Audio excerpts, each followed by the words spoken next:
So in today's video I've got an AOC G27G2, which is a 27-inch gaming monitor. Features G-Sync, 144Hz, IPS, 1 millisecond, adjustable stand. It's also a 1920 by 1080 resolution on this 27-inch monitor, which some people may like. Personally, I do. Eyesight's not as great as it was, so I'd rather a slightly less dense pixels. It's also a flat screen panel, or flat panel, which I'm not overly a fan of a curved screen. At my workplace I do have a curved screen, but I'd much rather a flat panel. As you saw of the stand just then, I swear you could probably kill someone with it. The assembly of it's very straightforward. There's really not that much to it. I swear my mum could probably almost put this together. So far it's about 3 stages and we've got a fully assembled screen. The height adjustment on it's pretty darn good. It does also have a bit of rotation to it. And you can even flip it up to landscape or portrait. I/O is fairly standard. 2 HDMIs, DisplayPort, VGA, audio out, and your standard power cable. The buttons themselves are fairly standard as well. Nothing special, no need to reinvent the wheel. But the clickiness of the buttons isn't that great. It's not always obvious where your fingers are underneath when you're pressing it.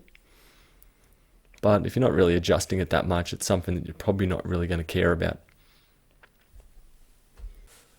Since I'm so used to dealing with laptops lately, I haven't really looked at a monitor from 2019 to 2020, and I forgot how crazy it is and how reduced the bezels are on them. So having these screens side by side in dual monitor setup would be perfect nowadays. As you can see here, my laptop is on the right hand side, my Dell G3, and the screen size compared to the 27G2.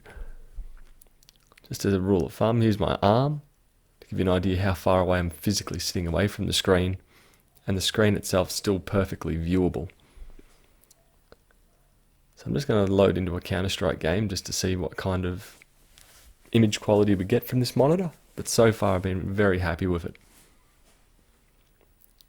I'm just trying to get some audio here, but that didn't really work, so we'll just ignore that.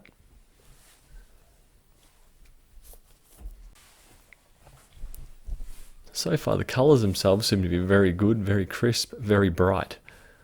I have seen a couple of other brands of 24-inch monitors. One was a ViewSonic, and the biggest dilemma I had with that was how dull the screen was.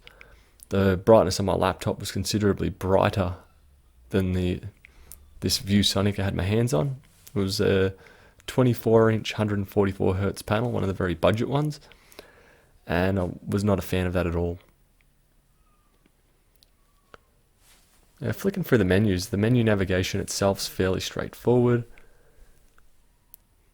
so there's no real need to overcomplicate matters again. Simple AOC, and say simple ViewSonic. No, that's not the case. I did find a setting that enabled an FPS counter that you could put anywhere on the screen, or at least in the corners.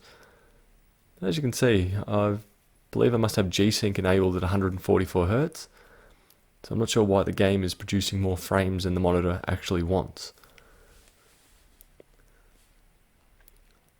Also just looking at the viewing angles, the panel itself does slightly invert when you stand over the top of it, but overall it's pretty darn good. Did try to zoom in to see if I can see how bad the pixels are when you're zoomed in close, but overall it's still relatively vibrant and viewable. It doesn't look like you're seeing really stretched pixels out in the corners and whatnot. Well, that's what I was at least expecting from it. Now, flicking through the menus, I did discover this one also has on-screen crosshair, which that's something I'm not overly a fan of. I would consider that straight up front cheating. As you can see here, just flicking it on and off. So that's one feature I didn't really think the monitor should really need, considering it's a hardware cheat. But anyway, I'll just keep flicking around the settings here. And I found you can flick through various game types, which seem to also change the color temperature of the display. I'm assuming it's also changing a few other different features behind the scenes, but It's something I haven't gone into just yet. So I think this may potentially be probably one of the best 27-inch budget screens that I've come across. I bought this on special for around about $300 Australian delivered, which I think was pretty much a bargain at the time, and with the way that everything's going, I see its price only going up, especially due to manufacturing and transportation costs, and also the decreasing Australian dollar. So overall, I reckon if you can get your hands on one of these AOC G27G2 monitors, I definitely think it'd be worthwhile. Anyway, that will do for today, and I'll catch you in another video. Bye.